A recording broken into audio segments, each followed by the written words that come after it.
Next up in our ACC preview is the Virginia Cavaliers. And Dalton, kind of the same year as the year before. Tony Elliott, in his second year last year, they had only 3 wins in 2023, same thing as 2022.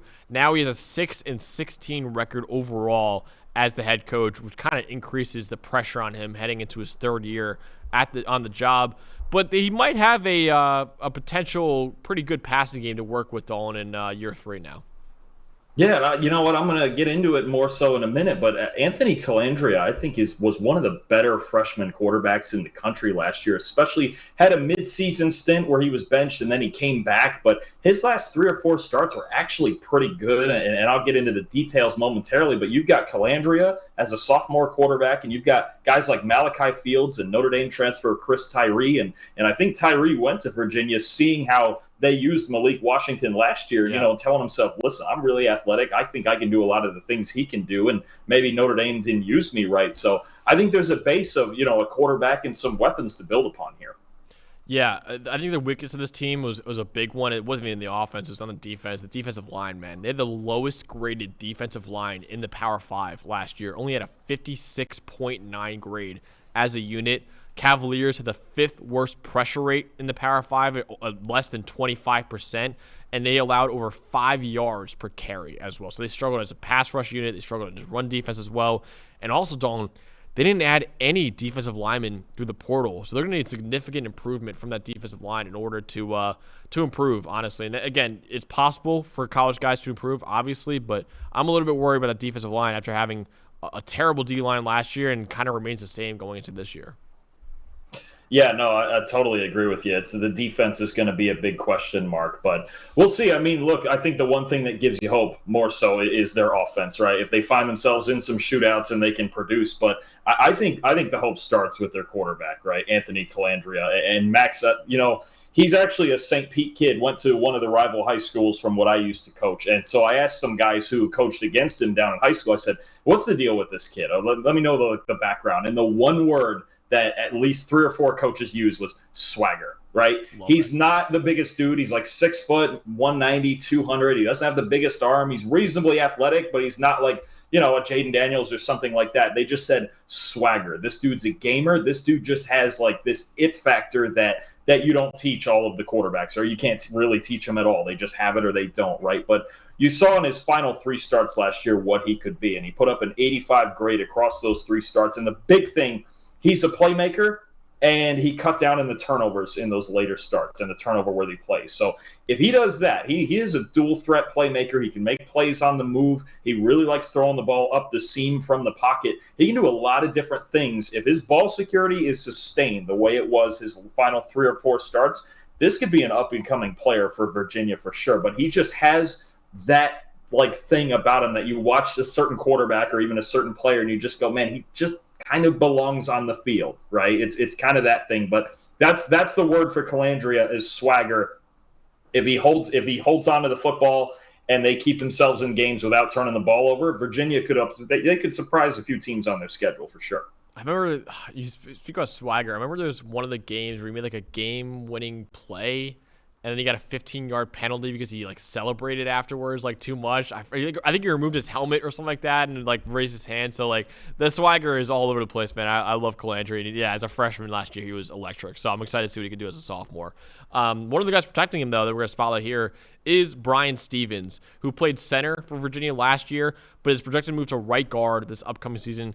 Former Dayton Flyer made the transition look to seamless from the FCS to the ACC. He was 10th among Power 5 centers this past year with a 77.6 grade and was one of only 7 Power 5 centers with top 15 grades, both as a pass blocker and as a run blocker. Elite athlete for the position as well. 97th percentile in our game athleticism score metric. I'm a big fan of Brian Stevens, man. He's, like I said, he's one of the best centers we had in college football last year, and could be a really good guard for Virginia this upcoming season too. Yeah, I'm with you. Look, they're going to win probably leaning towards their offense. You already mentioned the flaws on their defensive line, but defensively, their back end could be a little bit better than what they have up front, right? And it starts with a guy like Jonas Sanker at safety, who was a top 50 safety in the country last year. He had the third most forced incompletions in the Power 5 among safeties. He's just one of those guys. He's the captain of your defense. He does a little bit of everything. Maybe he doesn't excel at one specific thing, but kind of solid all the way around, and a nice player to have in the middle of their defense to kind of anchor things while they figure things out on the defensive line. Yeah, really good athlete as well, just like Brian Stevens too. So I'm excited to see what he could do. And I've seen a lot of people love him for the NFL draft too. So I'm excited to see how he does as a prospect as well. What do we think for Virginia this year, Don? Obviously, it's been disappointing first 2 years for Tony Elliott as the head coach. Will it continue to be disappointing, or do you think we'll see a step forward from Virginia this year? I think you see a step forward. I don't know how much, considering they had one of the best receivers in the country and still went 3-9 last year. Is there probably a 6-6 ceiling? I could see it. A lot of it depends on Colandrea. If we see the guy that played the last 3-4 games last year, who was safer with the football and making plays, running in, passing, and really just threading the needle up the seam. I'm telling you, Max, up the hash marks, he's one of the better throwers in the country. Then you're talking about something, because I think that's always the hard part for any of these, kind of these struggling programs that are trying to figure it out is, okay, do we have the quarterback? Do we at least have that centerpiece? And I think there's a pretty good chance that they do. I think 6-6 is the ceiling. I wouldn't be shocked if they fall a little bit short of that, but I think they're going to look better than they did last year. Yeah, I think they could be better than 3-9, but they do play the third hardest schedule according to our power rankings in the ACC. They play teams like Maryland, who I don't know. Maryland's going to fall off a little bit this year, so I don't really think that's that difficult. But they play Louisville. They're at Clemson. They play North Carolina. They're at Notre Dame. They're home against SMU. They're at Va-Tech to end the year. That is a pretty difficult conference schedule, including a really difficult non-conference game you got at Notre Dame as well. So, yeah, I think around 5 wins probably is what I'm expecting for Virginia this year. But, anything improvement from 3-9 is going to be good. So I don't think they'll go 3-9 again, but I don't think they're making a bowl game either for the Cavaliers this year. But that's what we got for our preview of the Virginia Cavaliers.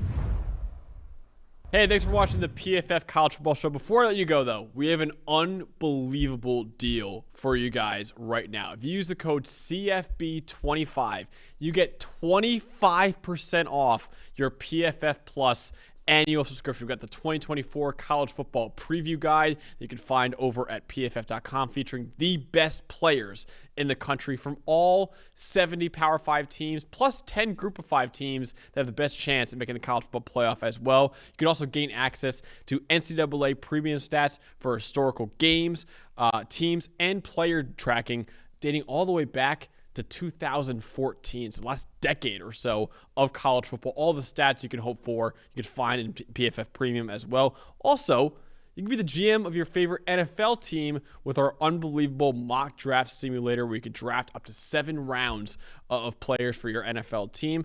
And if you want to dominate your fantasy league, you can do that as well using the best fantasy tools on the planet. All of that and more with your PFF Plus annual subscription, which you can find for 25% off right now with the code you can find in the description. Or if you want to go to subscribe.pff.com and use the code CFB25 at checkout. Again, you get 25% off your PFF Plus subscription. This won't last forever, so make sure you take advantage of it right now.